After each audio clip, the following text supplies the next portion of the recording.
Yeah, that's kind of the catch in the Bay Area, especially in late May with the May gray. So prevalent. So again, to emphasize, this is a short window of time. That total eclipse begins. That's when the moon turns that deep shade of red in the Earth's shadow at 4:11 a.m. It peaks just 8 minutes later, and then it ends just 8 minutes after that. And then the partial eclipse ends at 5:53 a.m. So some tips for you. First of all, set a backup alarm because that is just ridiculously early in the morning. You'll want to have a couple alarms going.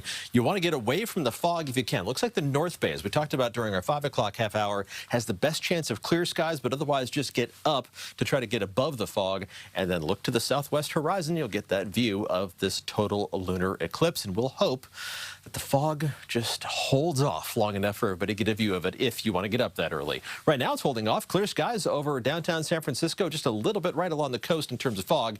Temperatures today topped out in the 80s in Santa Rosa, but otherwise pretty close to, if not slightly below average for this time of year. 79 degrees in Concord, exactly 70 in San Jose, with 60s for Oakland, Fremont, and just above 60 degrees in San Francisco, just a few degrees below average. It's still 63 at SFO, it's 60 downtown, so not too much of a difference there this evening. Still 80s in Santa Rosa. Most of us, it's a mix of 60s and 70s. We'll drop down to a mix of 40s and 50s by early tomorrow morning, and then temperatures will start to warm up as the fog quickly retreats towards the coast. It's not going to last too long tomorrow, so temperatures should reach back up to about 61 degrees in the city before that onshore breeze kicks in and starts to cool things off by this time on Wednesday evening. Temperatures in Santa Rosa back up into the low 80s, about where you were today. Again, you might see some of that fog moving in around sunrise, but hopefully right around the time of that eclipse, so a few hours before sunrise, the sky should still be clear. Temperatures in Concord reaching just a little farther into the 80s for high temperatures. It's a few degrees above average. San Jose reaching up into the mid-70s by Wednesday afternoon before the northwesterly wind grabs some of that Bay Air and brings it down into the Santa Clara Valley.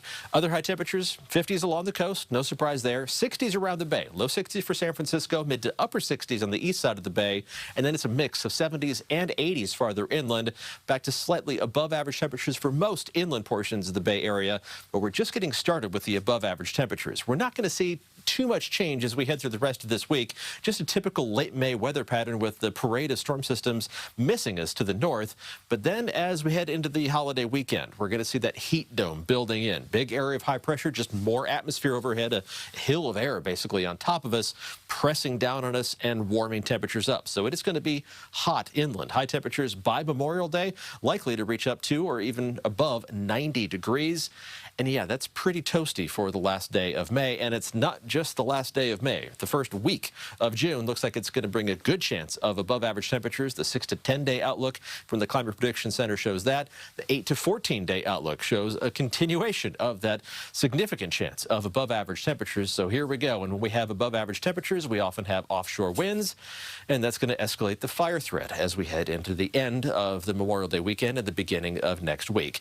Around the Bay and along the coast, it'll be more of a modest warming trend, but if those offshore winds really kick in, temperatures even around the Bay might warm even farther into the 70s. That's something we'll keep evaluating, and we'll keep you updated as we get closer to the holiday weekend.